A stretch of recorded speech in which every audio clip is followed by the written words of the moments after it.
Bonsoir à tous et merci beaucoup. Je voulais répondre à une question qui revient souvent. Alors, quelqu'un m'a posé encore la question, est-ce que tu es vraiment pasteur? Voilà, c'est une question qui revient souvent, si je suis vraiment pasteur. Surtout quand je parle mal de Kagame, de tous ces gens qui soutiennent la rébellion, quand il s'agit d'une information qui n'est pas favorable à ces gens-là, et les gens reviennent pour me poser la question si je suis réellement pasteur. Il y en a même il y a d'autres qui m'ont demandé, dit pasteur, laisse avec la politique, ce n'est pas bien. Pasteur, laisse avec la politique, ce n'est pas bien. Bon, je vais quand même vous répondre. Hein.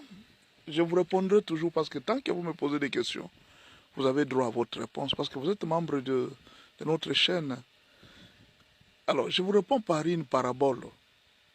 Si tu as l'intelligence pour comprendre, tu comprendras. Si tu es sage, tu comprendras. Je vous réponds par une parabole. Un jour, nous sommes dans un village.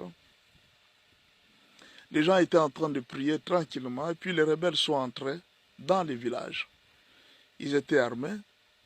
Quand ils arrivent à l'église, ils entrent. Ils entrent et puis il y avait des gens qui voulaient les interdire d'entrer dans l'église. Ils étaient en train de chercher des gens à l'église. Il y a deux jeunes gens qui voulaient forcer la main pour les faire partir dehors. Ils ont tiré sur ces deux jeunes gens et ils sont morts dans l'église. Alors, le pasteur a consolé les familles, on a demandé au pasteur, il y a des groupes de jeunes qui ont dit au pasteur, nous devons prendre les armes. Ces gens ici ne doivent pas se jouer de nous. Ces gens ne doivent pas se jouer de nous, nous devons prendre des armes, pasteur. Le pasteur leur a dit non, ce sont les choses de la terre. Laissez, la vengeance est à Dieu. Dieu lui-même va se venger. Laissez-le faire. Vous savez, Dieu connaît tout. Avant même que ces gens viennent, il savait. Et puis ces gens sont morts, on les a tirés dans l'église. C'est sûr qu'ils partiront au paradis. Vous voyez, ça ne sert à rien de commencer à combattre pour les gens, se venger pour les gens, alors que ces gens sont déjà partis. Ils sont déjà au paradis, ils se reposent. Il ne faudra pas que leur mort soit dérangée. Ok, les fidèles ont compris. Ils ont cessé de prendre les armes contre les rebelles. Une semaine après, les rebelles sont venus. On leur a donné une adresse exacte. Ils sont arrivés dans la maison du pasteur pendant que le pasteur était à l'église. Ils ont tiré sur ces deux garçons. Deux garçons sont succombés. Ils sont morts. Ça sont maintenant cette fois-ci les enfants du pasteur. Deux garçons du pasteur sont morts. Alors, les gens sont venus voir le pasteur pour les consoler. Pendant qu'ils sont venus voir le pasteur à la maison pour le consoler, le pasteur n'était pas là. Oh, où est papa? Non, il n'est pas là. On a cherché le pasteur dans le village, il n'était pas là.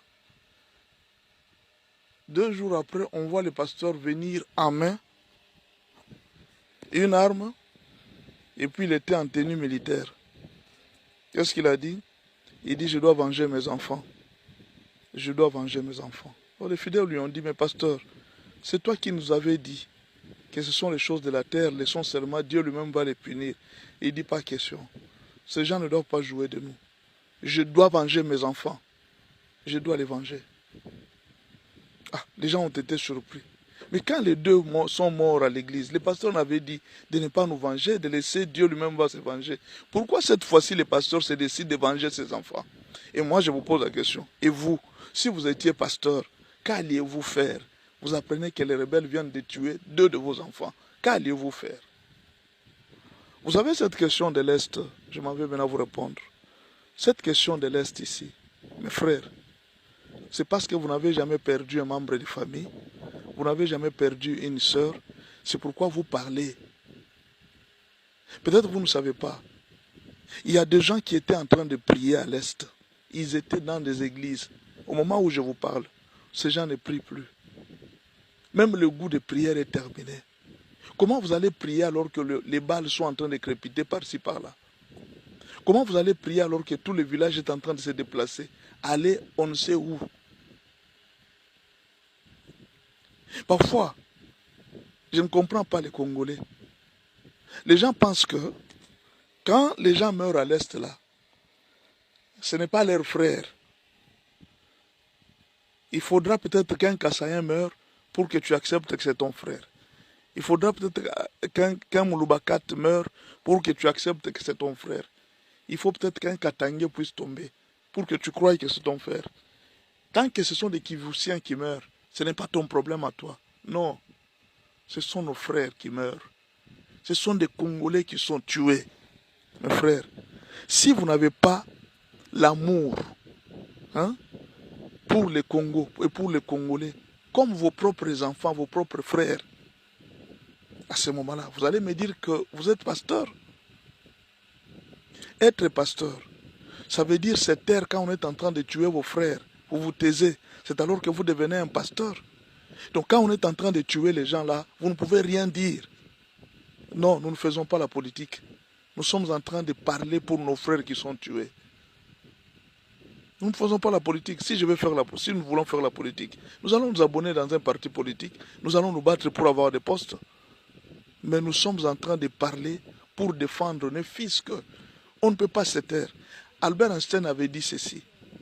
Il dit quand on est en train de détruire une ville, on est en train de tuer les gens dans une ville, la faute, les hommes faibles ne sont pas ceux qui meurent. Les hommes faibles sont ceux qui voient et qui n'agissent pas. Ce sont les hommes faibles. Les hommes faibles ne sont pas ceux qu'on vient de tuer. Les hommes faibles sont ceux qui voient et qui n'agissent pas. Ce sont ceux-là qui tuent le pays. Quand vous êtes serviteur de Dieu, on vient violer votre fille sous vos yeux. Donc vous n'allez pas vous défendre parce que vous êtes pasteur. Alors le problème c'est quoi? La douleur des viols des gens de l'Est, vous ne les sentez pas parce que ce n'est pas votre frère. Si c'était réellement vos frères, ou bien vos enfants, ou bien vos sœurs, vous alliez sentir la douleur. Mais vous ne sentez pas la douleur, pourquoi? Parce que ce ne sont pas vos frères. Le jour où vous saurez que les gens du Kivu, des Goma, sont mes frères, peut-être que vous aurez la même réaction que moi. La réaction d'un père, la réaction de quelqu'un qui aime son peuple, la réaction de quelqu'un qui aime sa nation. Et c'est ça que vous appelez la politique. 15 millions de morts, 500 000 femmes violées. Vous vous taisez, vous regardez vos amis, vos frères, un homme comme toi est en train de violer tes soeurs, il est en train de violer tes mamans. Toi tu t'étais et tu dis non, je suis pasteur. Non, non. Un jour, on viendra violer ta femme devant toi et tu vas te taire, tu vas dire non, non, je ne veux pas agir, je suis pasteur. Non, il faut apprendre à agir. Même si vous êtes pasteur, vous n'allez pas agir. Il faut défendre vos frères.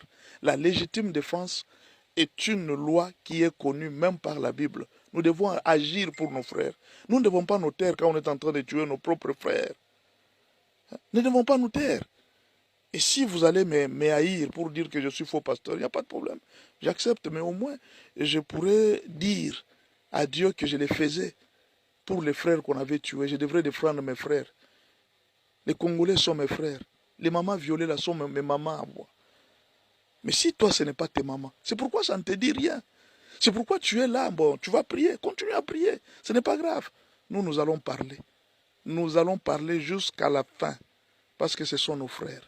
Ce sont nos sœurs qu'on est en train de violer. Imaginez un peu que vous avez des amis qui entrent chez vous, qui violent vos sœurs, vos voisins. Ils entrent chez vous chaque jour. Ils viennent violer vos frères, vos sœurs. Et vous vous taisez, vous dites non, nous sommes des pasteurs. Qu'ils entrent seulement, qu'ils violent comme ils veulent. C'est ça être pasteur au Congo, je pense. Parce que nous autres, on n'est pas pasteurs, parce que nous sommes en train de défendre des gens qu'on a tués. Nous sommes en train de défendre des femmes violées. Nous, à ce moment-là, on n'est plus pasteur. On doit se taire. Pour devenir un bon pasteur, on doit se taire, c'est ça. Bon, en tout cas, enlevez-moi alors la liste de ces pasteurs-là. Considérez-moi comme un frère simple. Mais pour mes frères qui sont à l'Est et qui ont été tués. Parce que même Dieu lui-même, vous savez que Dieu n'est pas content de la mort des gens. Dieu n'est pas content. C'est Dieu qui nous a dit. Dieu n'aime pas la mort des méchants. Même si ces gens sont méchants, ils sont mauvais, on ne les aime pas. Dieu n'aime pas leur mort. Bon, actuellement, l'évangélisation même est bloquée à cause de ces gens qui tuent à l'Est. Et vous voulez qu'on les laisse tranquilles. Ah, dis